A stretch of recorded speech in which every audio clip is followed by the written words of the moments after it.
The pain began almost as soon as she had boarded the train. Usually she planned these things so well. She knew her cycle intimately. How could she not, after all these years? Today, though, had just been one of those awful days when nothing went according to plan. She had planned to get the 5 o'clock train, which would have seen her safely tucked up at home with the doors closed and a whole weekend of privacy and quiet to get over it. Instead, a week before Christmas, a crisis in the office meant a brainstorming session, which lasted until after 6. The cold, clear winter day lost to shadows by the time she left. She could already feel it approaching. Even as she left the building and headed for the station, a sense of unease, of dislocation, and a tenderness to her belly and her breasts.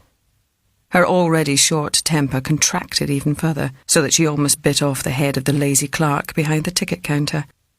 The idiot, apparently more concerned with picking his lottery numbers than ensuring that she made her train. The closing of doors already signalling its imminent departure. She had been forced to run to make it. She took a seat in the next-to-last carriage. The toilet was in the carriage behind, right at the end, but its lights were malfunctioning, flickering off and on with an angry buzzing sound as though masses of bees were trapped within the fluorescent bulbs. So she had been forced to sit a little further forward than she would have liked. Still, perhaps it would be all right. It hadn't started yet, although it was close. The train crawled slowly from the station. Her fellow passengers read books and newspapers or talked nonsense at high volume on their mobile phones, their lack of consideration annoying her still further, but providing a momentary distraction, an outlet for her frustration. She was very conscious of her privacy, and it constantly amazed her that people were prepared to discuss the most intimate details of their lives among strangers. The raised voices were nagging at her hearing.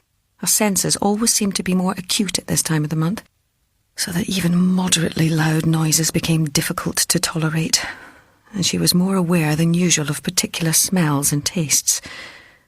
She wondered if others experienced it the same way she did.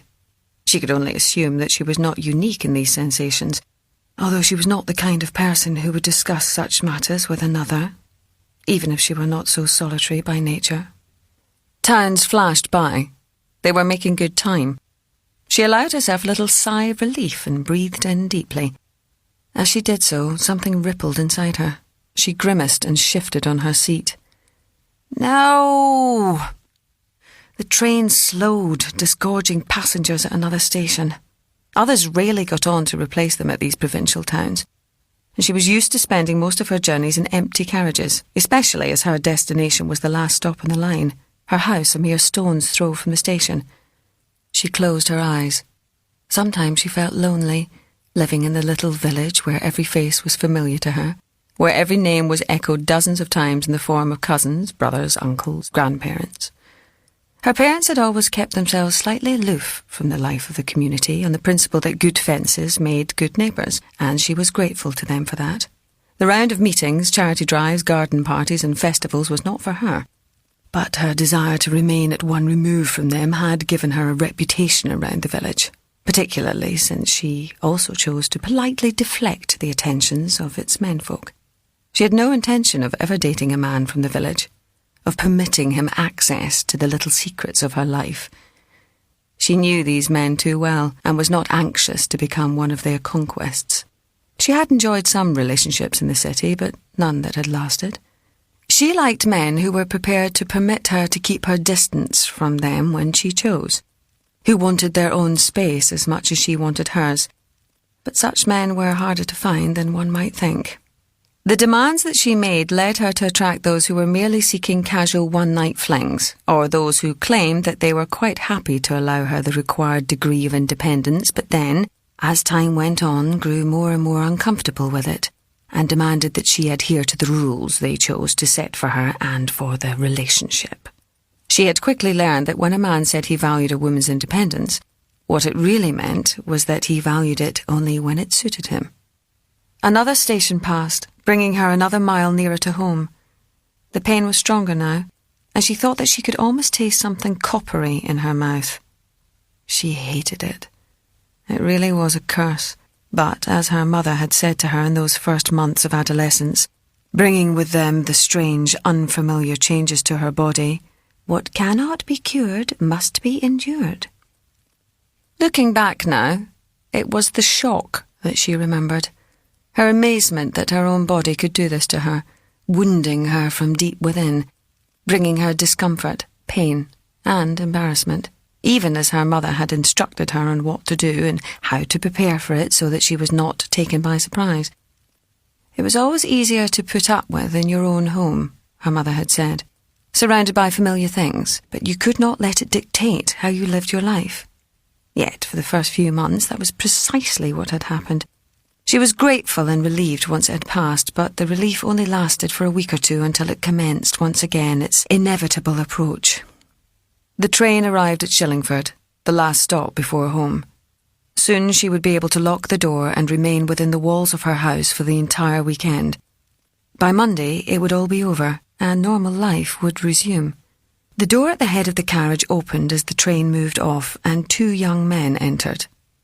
They were probably still in their late teens, although one wore a ragged line of scruffy facial hair on his upper lip, a nasty little excuse for a moustache that made him look shifty and untrustworthy. His companion, taller and bulkier, had acne pimples on his chin, bloodied where he had picked at them. "All right, love," one of the boys said. She did not look at him, but she could see him reflected in the glass. It was the one with the moustache. Neither of them had taken their seats. They stood, craning their necks to catch sight of her face and body. She drew her coat a little more tightly around her. "Oh, don't do that," said the spotty one. "Give us a look." She bit her lip. Something contracted inside her and she jerked slightly in her seat. "Go on, smile," said the one with the moustache. "Can't be that bad. I've got something that'll make you smile," he sniggered and pointed his chin at her. "Get lost," she said, despite herself. She didn't want to be drawn into an argument with them, but they had picked the wrong evening on which to confront her. It was only after she had spoken that she realised how dangerous it might be to antagonise them, to draw them upon her. "Touchy," said Moustache to his friend. "Must be her time of the month. They all get a bit like that." He returned his attention to her. "Is that it, darling? Time of the month? The old curse?" His smile slowly faded, to be replaced by something infinitely more unpleasant. "Don't bother me," he said, so softly that she thought she might have misheard, until he repeated himself. "Don't bother me one little bit." Suddenly the train ground to a halt. She couldn't believe it. She pressed her face to the window and thought that she could almost see the lights of the station in the distance. She felt nauseous, and the coppery taste in her mouth was growing more pronounced. It was very dark outside. She looked at the night sky. There were no stars visible, although a telltale edge of brightness had begun to show in the north as the clouds began to thin. She could hear the boys whispering, and she risked a glance at them.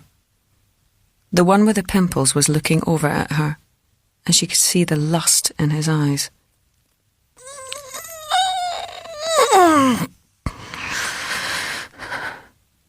The groan of pain caused the boys to stop their conversation. She winced. This delay was just unbearable. What a complete nuisance. She almost howled in frustration. There was no other choice. She rose, grasped her briefcase, and headed for the last carriage. If she could get to the toilet, then she could do whatever was necessary and wait things out until the train got into the station. After that, she could slip onto the tracks through the back door, avoiding the young men and the stink of their desire. She stepped into the space between the carriages, opened the door, and entered the empty compartment, the buzzing unbearably loud, the flickering of the lights paining her eyes. Behind her, the two teenagers exchanged a look, then stood and followed her into the carriage. Their names were Davy and Billy, and they had been waiting for just such an opportunity for a long, long time. The woman was alone, the train was almost empty, and they were now stopped in the darkness between stations. Even if she cried out, no one would hear her. It was perfect. They entered the carriage.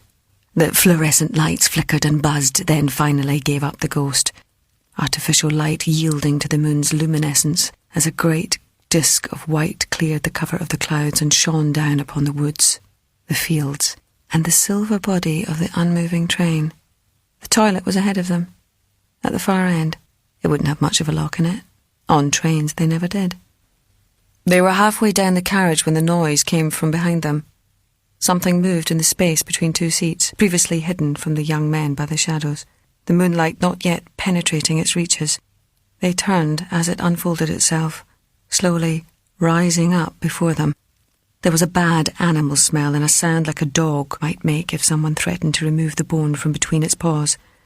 As his eyes grew accustomed to the gloom, Davy saw clawed feet, longer than a human's and covered with fine dark hair that shone in the moonlight, and muscular legs that bent sharply at the knee, rising up to a flat crotch and a taut stomach and small white breasts.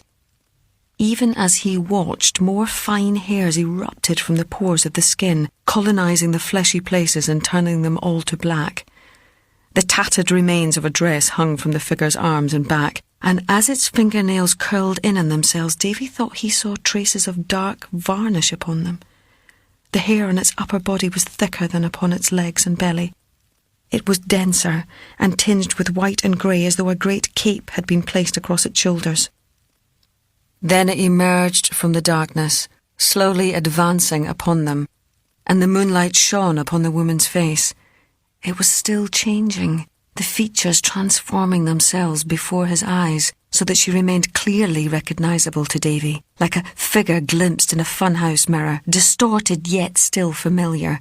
Her face was lengthening, the tips of her ears extending and tufting with hair, her nose and chin stretching to form a lupine jaw, the teeth within growing sharper and shining whitely, thick strands of saliva and blood dripping from the tips. Her hands, the fingers elongated and taloned, gripped the edges of the seat before her, as her body shuddered, the change nearly complete, as Davy heard 4 words emerge from deep in her throat, their meaning almost lost to him as the animal overcame the woman. Of the month, she said, and Davy thought that the words were followed by something that might have been laughter, before that too was transformed, becoming a growl filled with hunger and the promise of death. Her eyes turned to yellow, and the full moon was reflected in their depths. She raised her head and howled just as too late the boys tried to run. Davy pushed Billy out of the way, using his size to squeeze past him before Billy even realised what he was doing. A splash of warmth struck Davy's hair and back as Billy's life ended with the rending of claws, but he kept moving, never looking behind him, his gaze focused on the rectangle of glass ahead of him and the silver handle of the door. He was almost close enough to touch it when a great weight landed on his back, forcing him to the ground. The train jerked into motion as Davy felt hot breath upon his skin and sharp teeth upon his neck. In his final moment, he was struck oddly by the realisation that he had always been afraid of women. Now at last, he thought that he understood why.